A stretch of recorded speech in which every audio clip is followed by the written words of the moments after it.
말씀입니다. 마가복음 13장 14절에서 27절까지 말씀을 한 절씩 교독하시겠습니다. 제가 먼저 14절 말씀을 읽겠습니다.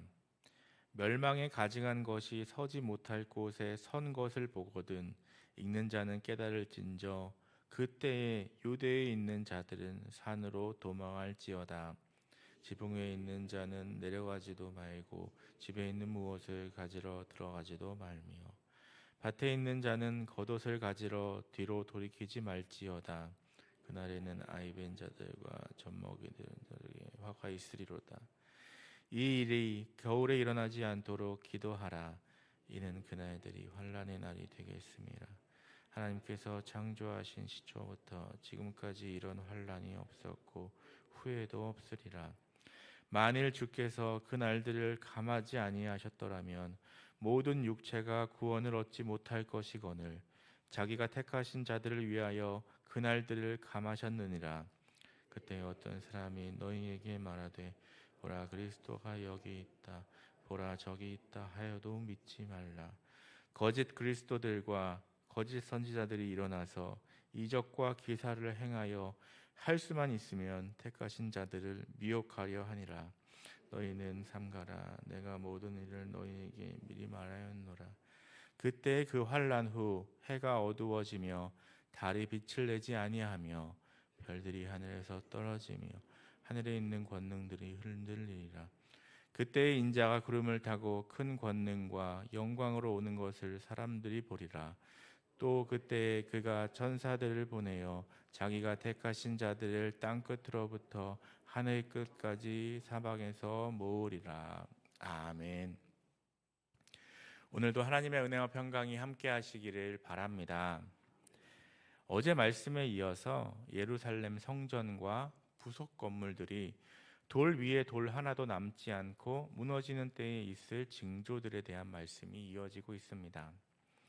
예수님은 징조를 구하는 것을 경고하셨지만 제자들의 두 번째 질문에 대한 답변을 마무리하며 멸망을 알려줄 결정적인 사건을 제시하십니다. 예수님은 멸망에 가증한 것이 서지 못할 곳에 서게 될 것이라고 말씀하고 있습니다. 이와 유사한 표현이 구약 성경 다니엘 9장 27절, 11장 31절, 12장 11절에서도 언급되고 있는데 다니엘의 이 예언은 1차적으로는 주전 167년에 있었던 시리아 왕 안티오쿠스 4세에 의한 예루살렘 성전 유린 사건을 예언한 것이었습니다. 안티오쿠스 4세는 이스라엘의 헬라주의를 강요했습니다. 유대인들은 극렬히 저항했고 헬라와의 관계는 악화되었습니다. 이에 이집트 원정을 마치고 시리아로 복귀하던 안티오코스 4세는 예루살렘 주민들을 살육했고 얼마 후 성전을 제우스 신전으로 부르며 이방 제단을 설치하고 부정한 짐승인 돼지를 제사했습니다. 또 토라를 불태우고 할례와 안식일까지 금했습니다. 그때 예루살렘에서 죽은 유대인들이 약 4만 명이 넘었습니다. 이 비극은 이스라엘의 역사적 트라우마로 자리 잡았습니다. 예수님의 예언은 이처럼 또다시 멸망에 가증한 것이 성소에 선다면 곧 예루살렘 성전이 이방인에 의해 짓밟히고 제단이 더러워진다면 상상을 초월한 환난을 겪을 것을 경고하고 계신 것입니다. 15절에서 16절을 보면 종말을 맞이하여 도망해야 할 위기의 때에 요구되는 태도가 나옵니다. 밭에 있다는 것은 그가 일하는 중임을 나타내며 따라서 그는 겉옷을 입지 않고 간편한 작업복을 입은 상태일 것입니다.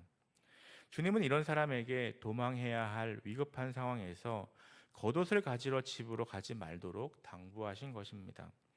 그만큼 분초를 다투는 순간이므로 도망하는 일에만 전력해야 한다는 것입니다. 준비나 채비를 위해 돌아설 여지마저 허락되지 않고 지붕 위에 있는 자가 자기 집안으로 무언가를 가지러 갈 시간조차 없습니다. 그만큼 긴박하고 심각하다는 것입니다. 누가는 이 대목을 인자의 날과 연결해 소개하는데, 멸망에 가증한 것이 서지 못할 곳에 서는 그날은 멸망의 날입니다. 여기서 우리는 한 가지 교훈을 얻을 수 있습니다. 그것은 우리는 언제나 마지막을 대비하여 의의 겉옷을 준비해야 한다는 것입니다. 우리는 어디에 있고 또 무엇을 하든지 항상 마지막을 준비하며 살아야 합니다. 본문에 밭에서 일하는 사람의 경우, 만약 그때 환난에 대한 아무런 징조도 없었다면 밭에 일하러 가면서 일부러 겉옷을 준비하지 않았을 것입니다. 따라서 그에게 갑작스러운 위기를 예상하여 겉옷을 준비하지 못했다고 비난할 수는 없습니다. 그러나 우리는 다릅니다. 우리는 언제 마지막 때가 올지 알 수 없고 언제든 그때가 올 수 있음을 알고 있습니다. 그럼에도 마지막 때를 대비하지 못한다면 비난과 책망을 면할 수 없는 것입니다. 열처녀 비유를 통해서도 우리는 마지막 때를 위한 준비에 대한 교훈을 받습니다.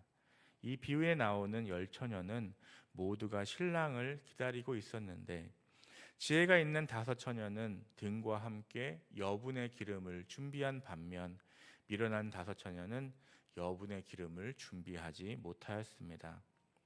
신랑이 더디 오므로 그들이 다 같이 졸고 있다가 밤중에 신랑이 오니 맞으러 나오라는 소리를 듣고서 여분의 기름을 준비한 지혜로운 다섯 처녀들은 불을 밝게 밝히고 신랑을 연접하여 함께 잔치자리에 들어간 반면, 여분의 기름이 없어서 등불이 꺼져가므로 그제서야 기름을 사러 간 미련한 다섯 처녀들은 잔치에 참여하지 못하고 말았습니다. 이것은 세상 마지막 때에 오실 신랑 되신 그리스도를 기다리는 성도들에게 준비된 삶의 중요성을 잘 깨닫게 해줍니다. 우리는 세상에서 사는 동안 각자의 달란트를 따라서 여러 분야에서 여러 가지 일들을 해야 합니다. 하지만 우리는 어디서 무엇을 하든 주께서 어느 때에 오시더라도 영접할 준비를 항상 갖추고 있어야 하는 것입니다. 신랑이 오니 맞으러 나오라는 소리가 들리는 그때에는 이미 늦습니다. 우리가 영적으로 항상 깨어 있어야만 할 이유가 바로 이것입니다.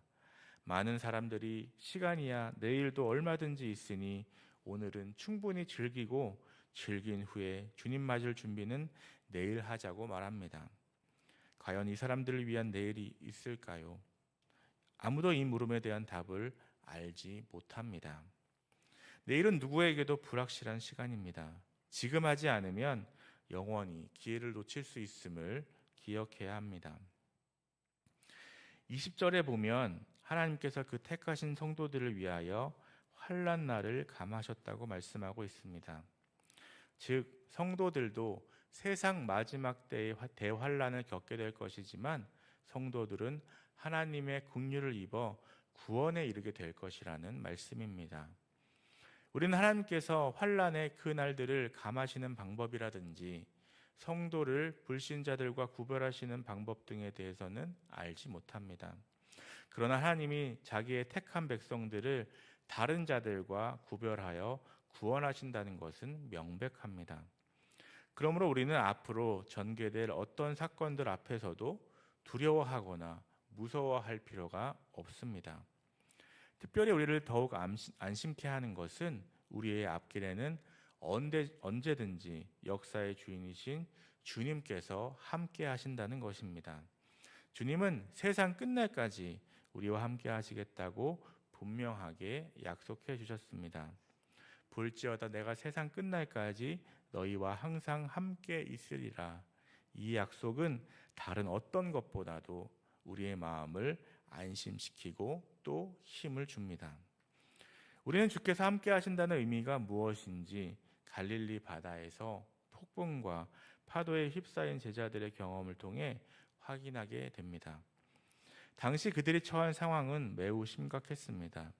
해가 지고 어두워서 사물을 식별하기 어려운 때에 갈릴리 바다를 강타한 바람은 작은 고깃배를 타고 있던 제자들을 공포에 떨게 하기에 충분했습니다. 바다에서 생활하며 잔뼈가 굵은 어부 출신의 제자들이 자신을 구할 노력을 포기할 정도라면 당시 상황의 심각성을 짐작할 만합니다. 하지만 그 폭풍과 파도는 제자들을 세운 작은 배 하나를 침몰시키지 못했습니다. 어떻게 이런 일이 가능할 수 있었을까요? 바로 그 배 안에는 자연과 만물의 주이신 예수님께서 타고 계셨기 때문이었습니다. 그러므로 그 배 안에 있던 제자들은 물론이고 같은 시각 그 바다 가운데 있던 다른 배들도 모두 안전할 수 있었던 것입니다. 주님이 함께 하신다는 말씀의 의미가 이것입니다. 우리가 환난이나 고통의 깊은 수렁에 갇히게 된다 해도 그분과 함께라면 안전합니다. 주와 함께한 곳이라면 거기가 어디든 안전이 보장되며 아무도 또 아무것도 우리를 해하지 못합니다. 다니엘이 사자굴 속에서 어떻게 무사할 수 있었을까요? 그의 곁에는 전능하신 하나님께서 함께하사 그를 지켜주셨기 때문입니다. 그러므로 인생 가운데 어떤 환난이 닥친다 해도 주님께서 나와 함께 하신다는 것을 기억하고 아무런 염려를 하지 말고 믿음과 용기를 잃지 말아야 하겠습니다. 22절에 보면 주님은 거짓 그리스도들과 거짓 선지자들이 택하신 백성을 미혹하기 위해 이적과 기사를 많이 행하게 될 것이라고 말씀하셨습니다. 사단이 성도를 미혹하는 수단으로 흔히 많이 쓰는 것이 바로 표적입니다. 이적과 기사와 같은 표적은 사람들의 관심을 끌기에 매우 좋은 수단이 됩니다. 그러므로 사단이 이 좋은 수단을 사용하지 않을 리가 없습니다. 사단에게도 큰 능력이 있습니다. 사단은 사람이 할 수 없는 놀라운 일들도 행할 수 있습니다. 그러므로 사단은 자기의 하수인인 거짓 그리스도나 거짓 선지자들에게 능력을 주어 표적을 행하게도 하는 것입니다. 따라서 우리는 누가 놀라운 능력을 행하며 자기가 그리스도 혹은 하나님의 사자라고 한다고 해서 무조건 신뢰해서는 안 됩니다. 우리는 사단과 그의 하수인들도 얼마든지 표적을 베풀 수 있음을 알아야 합니다. 그러므로 누가 표적을 베풀며 사람들의 관심을 집중시킨다면 우리는 그가 과연 성경에 근거하여 행하고 말하는지 살펴야 합니다. 아울러 우리는 지나치게 표적을 쫓는 신앙을 가져서는 안 되겠습니다. 우리의 신앙은 언제나 말씀 중심이 되어야 합니다. 우리의 신앙이 말씀 중심이 아닌 표적 중심이 될 때에 예수님을 십자가에 못 박은 바리새인들과 같이 그릇된 신앙에 빠질 수 있습니다. 우리의 구원은 표적이 아닌 하나님의 말씀과 그에 대한 믿음으로 말미암는다는 사실을 명심해야 하겠습니다. 예수님은 많은 거짓의 사람이 종말을 믿기로 신자들을 미혹하려 할 것이라고 경고하십니다. 실제로 기독교 역사에는 많은 거짓이 있었고 지금도 있습니다. 주의 재림이 가깝다고 생각될수록 많아지고 그들의 가르침에 능력과 기적이 동반되면 더 분별하기 어렵습니다. 하지만 성도는 오늘을 사는 자입니다. 과거는 지나갔고 미래는 알 수 없지만 그 중간에 많은 소리를 듣고 살아갑니다. 미혹되지 않으려면 과거 구원의 은혜를 발판 삼아 미래 완성을 기대해야 합니다. 말씀의 진리를 통해 분별하며 오늘을 살아가고 다시 오실 주님을 맞이할 준비를 하는 저와 여러분 되시기를 간절히 소망합니다. 기도하시겠습니다.